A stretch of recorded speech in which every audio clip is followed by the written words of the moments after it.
बच्चों आइए स्टार्ट करते हैं आज का टॉपिक जो कि है density and molar mass of the gases substance. मैं आपको यहाँ पे डेंसिटी और molar mass of the gases substance के बीच में रिलेशन समझाने वाला हूँ। देखिए बेटा, आपको मैं पिछले लेक्चर में बता चुका हूँ कि PV = nRT ये एक आइडियल गैस इक्वेशन होता है। अब इस आइडियल गैस इक्वेशन को जो PV = nRT है इसको हम लिख सकते हैं N/V। ये देखिए N/V लिख सकते हैं, P/RT लिख सकते हैं कि नहीं, है ना, P/RT लिख सकते हैं। अब देखो बेटा, आपको पता है N/V = P/RT है आपका। इसमें से जो N है आपका, ये मोल नंबर ऑफ गैसेस है, मोल ऑफ गैसेस है। और किसी भी गैस का मोल निकालना है तो उस गैस का वेट अपान उसका मोलर मास रखना पड़ता है।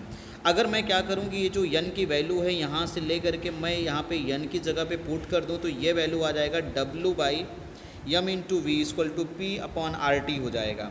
अब बेटा आपको ये भी पता है कि डेंसिटी = होता है weight mass of the gas upon volume of the gas. ठीक है, आप देख रहे हैं कि अगर ये वैल्यू मैं यहाँ पे देखूँ जो हमने यहाँ पे देखा है, तो ये देखिए आपका W/V यहाँ पे आपको दिखाई दे रहा है। तो इसका मतलब है जहाँ पे W/V है उसको रिमूव करके उसकी जगह पे आप क्या रख दीजिए, D रख दीजिए, डेंसिटी रख दीजिए। ठीक है, तो आप हो जाएगा डेंसिटी = हो जाएगा D/m, यानी कि molar mass, density of gas upon molar mass = pressure of the gas, partial pressure of the gas upon gas constant into temperature. ये फार्मूला आपको मिल जाएगा। अब देखिए बेटा, इंपॉर्टेंट ये फार्मूला इंपॉर्टेंट तो है ही है, लेकिन उसके साथ साथ उससे भी ज़्यादा इंपॉर्टेंट ये वाला फार्मूला है जिसमें पूछा जाता है मोलर मास। अब मोलर मास निकालना है तो आप क्या करिए, देखिए इसी फार्मूले को अगर आप सेट कर लीजिए तो इस तरह से, तो आपका आ जाएगा molar mass = density into gas constant. ठीक है, density of gas into gas constant upon into temperature upon pressure of the gas, ये आप लिख सकते हैं। तो ये फार्मूला आपका डिफाइन करता है बिटवीन द रिलेशन, शो करता है relation between the density and molar mass. यहाँ पे जो कैपिटल M दिखाई दे रहा है ये मोलर मास, आप देख लीजिए इस फार्मूले में जो आपको N दिखाई दे रहा है वो मोल ऑफ गैस है, M क्या है, मोलर मास ऑफ गैस है, W मास ऑफ गैस है, V वॉल्यूम ऑफ गैस है, P प्रेशर ऑफ गैस है, D डेंसिटी ऑफ गैस है, और R क्या है, गैस कांस्टेंट है।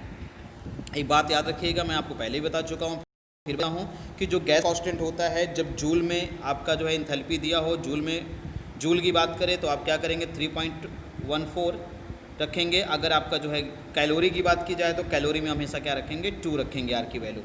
अब हम आपको बताने वाले हैं Dalton's law of partial pressure. Dalton's कहते हैं कि कोई भी गैस जो मिक्सचर ऑफ गैस होती है उसका प्रेशर, उसका टोटल प्रेशर जो होता है वो इक्वल होता है sum of the partial pressure of individual gas. यानी कि मान लीजिए कोई सिलेंडर है, उसके अंदर ढेर सारी गैसें प्रेजेंट हैं, गैस 1, गैस 2, गैस 3, ऐसे कई गैस प्रेजेंट है, तो उन टोटल गैस का जो प्रेशर होगा, ठीक है, पूरे गैस का जो पार्शियल प्रेशर होगा सबका सम अप कर देंगे तो हमें पूरे सिलेंडर के अंदर जो गैसें प्रेजेंट है जो मिक्सचर ऑफ गैस है उसका टोटल प्रेशर हमें पता चल जाएगा।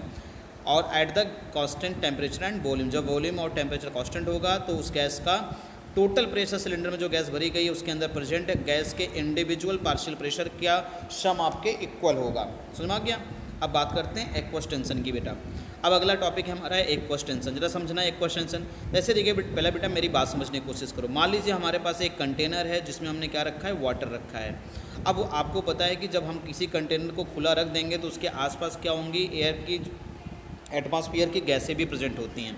अब सुनिए, जो एटमॉस्फेयर की गैस प्रेजेंट है वो प्योर गैस होगी जिसमें वाटर नहीं होगा, उस गैस को हम लोग ड्राई गैस कहेंगे। और अब होता है क्या है कि जब आप वाटर को क्या करेंगे, पॉट में ओपन रख देंगे, कंटेनर में खुला रख देंगे, तो क्या होगा, धीरे धीरे जो है रूम टेम्परेचर की वजह से धीरे धीरे क्या हो जाएगा, ये वेपराइज होगा। कौन, वाटर वेपराइज होने लगेगा। और ये वेपर्स जा कर के क्या होंगे, आपके जो ड्राई गैस है एयर की उसके अंदर मिक्स हो जाएंगे, जिससे अब आपकी जो गैस है वो ड्राई ना रह करके मॉइस्ट गैस बन जाती है। ठीक है बेटा, क्या बन जाती है, मॉइस्ट गैस बन जाती है। अब इसी जो ड्राई गैस का प्रेशर और जो आपका वाटर वेपर था, इन दोनों के प्रेशर को अगर हम सम अप कर दें तो क्या मिल जाएगा, हमको टोटल प्रेशर मिल जाएगा उसके सरफेस का। ठीक है, टोटल सरफेस का प्रेशर मिल जाएगा। लेकिन यहाँ पे 2 बातें और समझने की ज़रूरत है। जो सिर्फ गैस का प्रेशर है उससे हम लोग क्या बोलते हैं, ड्राई गैस का प्रेशर कहेंगे। लेकिन जो प्रेशर वाटर का है, ठीक है, उस मिक्सचर ऑफ गैस में जो प्रेशर सिर्फ वाटर का है उस प्रेशर को हम लोग कहेंगे एक्वस टेंशन कहा जाता है। क्या कहा जाता है, उसी को एक्वस टेंशन कहते हैं। यानी कि जो प्रेशर वाटर वेपर से एक्सर्ट होता है, ठीक है, इंडिविजुअल वाटर वेपर्स लगाता है उससे हम क्या बोलते हैं बेटा, एक्वस टेंशन कहते हैं। क्या बोलते हैं? Aqueous tension. तो याद देखिए यहाँ पर डिफिनेशन भी मैं लिख दिया हूँ, pressure exerted by the saturated water vapour is called aqueous tension. सुन आगे बेटा, एक्वस टेंशन कहेंगे। अब एक्वस टेंशन जो होता है, क्योंकि जो वाटर वेपर जनरेट करता है उसी को एक्वस टेंशन कहते हैं। अब आपको पता है कि टेम्परेचर अगर बढ़ाएंगे तो वाटर वेपर ज़्यादा बनेंगे। इसका मतलब है कि एक्वस टेंशन किस पे डिपेंड करता है? Depend on temperature. ठीक है बेटा। अब मान लीजिए आपको पता है कि जो है ड्राई गैस प्रेजेंट है और ड्राई गैस और जो है मॉइस्ट गैस दोनों को, जो ड्राई गैस और वाटर वेपर्स को मिला के यानी एक्वस टेंशन को मिला करके टोटल प्रेशर आपका बनता है। लेकिन अगर मैं पूछूं कि सिर्फ ड्राई गैस का प्रेशर बताइए, तो आप क्या करिए, जो टोटल प्रेशर है उसके अंदर से क्या करिए, टोटल प्रेशर दो चीज़ों का है, टोटल प्रेशर दो चीज़ों का है। इसमें जो ड्राई गैस है उसका भी प्रेशर है और मॉइस्ट जो आपका वेपर्स था उसका भी प्रेशर था, यानी कि एक्वस टेंशन भी था। तो आप क्या करिए, टोटल प्रेशर में से अगर आप क्या करेंगे, एक्वस टेंशन को निकाल देंगे, प्रेशर को निकाल देंगे, तो आप क्या बचेगा, आपका ड्राई गैस का प्रेशर पता चल जाएगा। तो ये है ड्राई गैस का प्रेशर निकालने के लिए हम लोग क्या करते हैं, टोटल प्रेशर मतलब मॉइस्ट गैस के प्रेशर में से एक्वस टेंशन को क्या करते हैं, सब्ट्रैक्ट कर देते हैं, तो क्या आ जाता है, ड्राई गैस का प्रेशर आ जाएगा।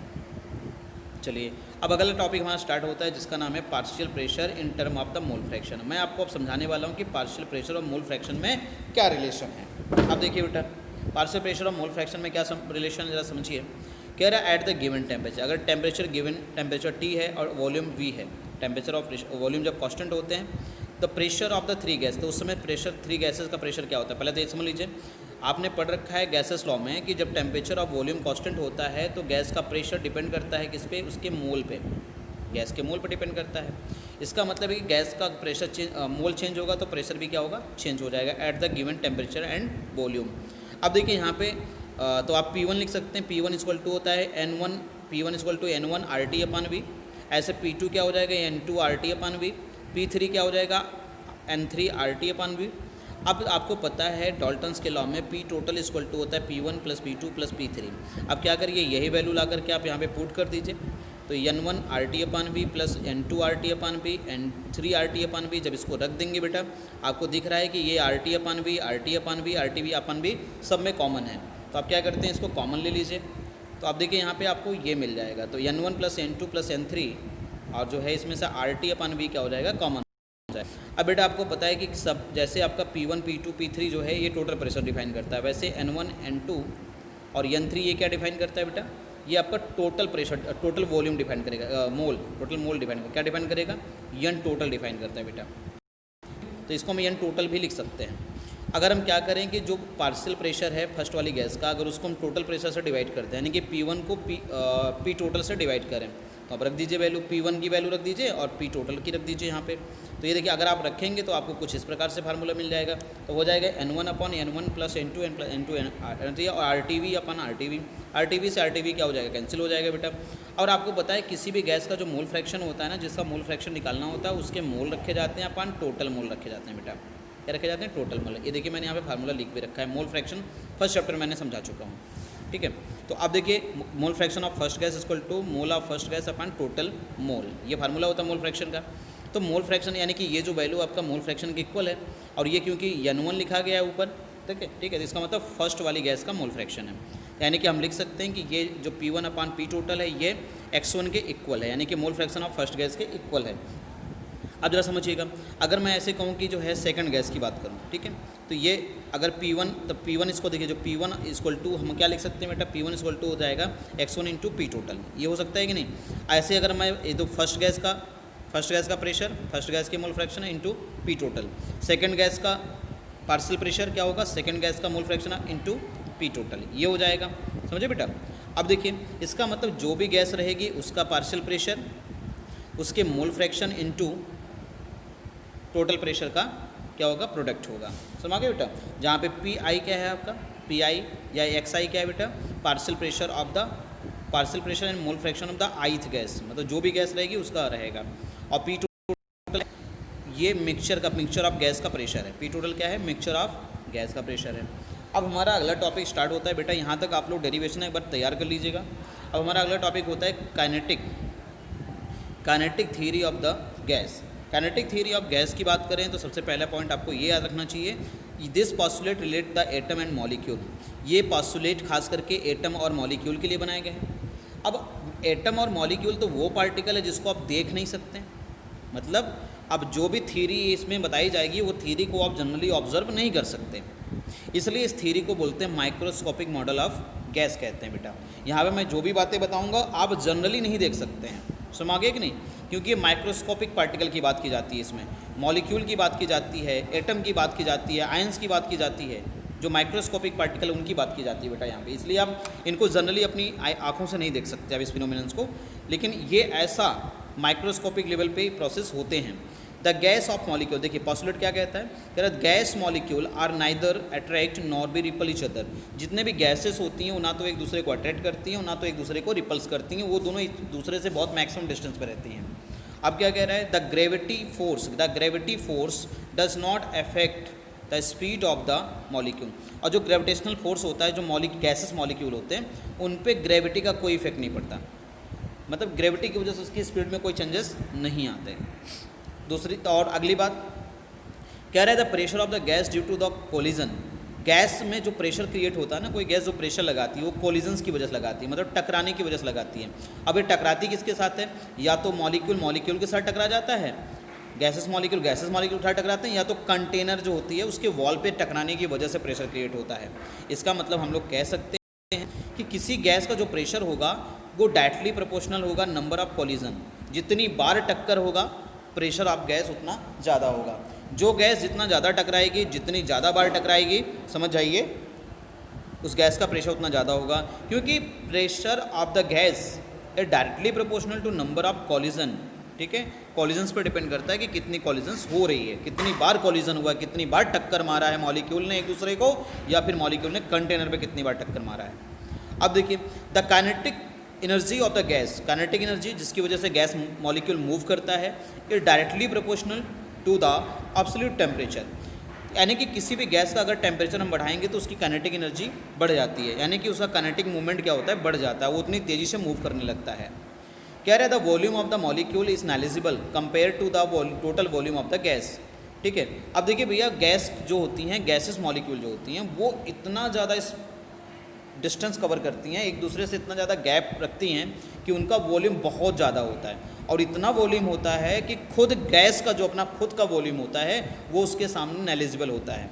समझ गया, आगे बढ़ते हैं बेटा। All the collisions perfectly elastic, so there is no loss in the kinetic energy.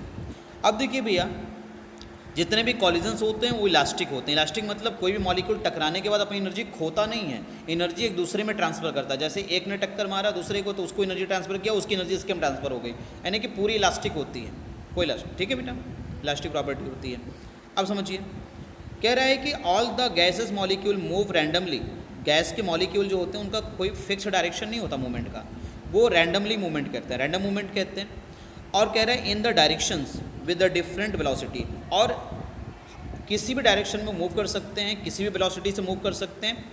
And direction change, और उनके डायरेक्शन में जो चेंजेस भी आते हैं ना तो वो कोलिजन की वजह से आता है, मतलब टकराने की वजह से आते हैं, वो टक्कर खा जाते हैं, उनका डायरेक्शन बदल जाता है। ठीक है, अब देखिए बेटा ये था काइनेटिक थ्योरी ऑफ गैस।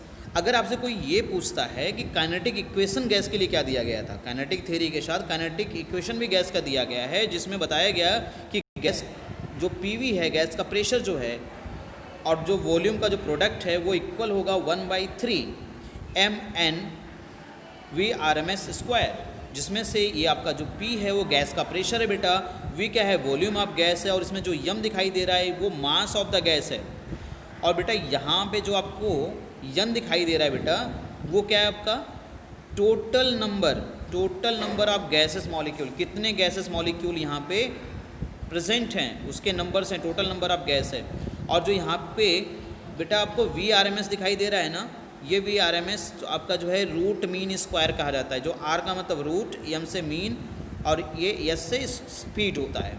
ठीक है, रूट मीन स्क्वायर, और ये V क्या शो करता है, वेलोसिटी। तो ये किस तरह की वेलोसिटी है, रूट मीन स्क्वायर वेलोसिटी इसको बोलते हैं। हम इसको U जो होता है ना हम लोग वेलोसिटी बोलते हैं, तो वही UAV है। ठीक है, तो ये काइनेटिक इक्वेशन है, इसको बोलते हैं हम लोग काइनेटिक गैस इक्वेशन कहते हैं। तो ये भी याद रखिएगा। बाकी की जो इन्फॉर्मेशन है वो मैं कल के वीडियो में आपको बताऊंगा। बस चैप्टर आपका ख़त्म होने वाला है, ठीक है, कुछ ही टॉपिक अब बचे हुए हैं।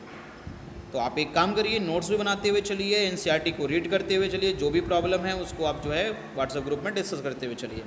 Best of luck.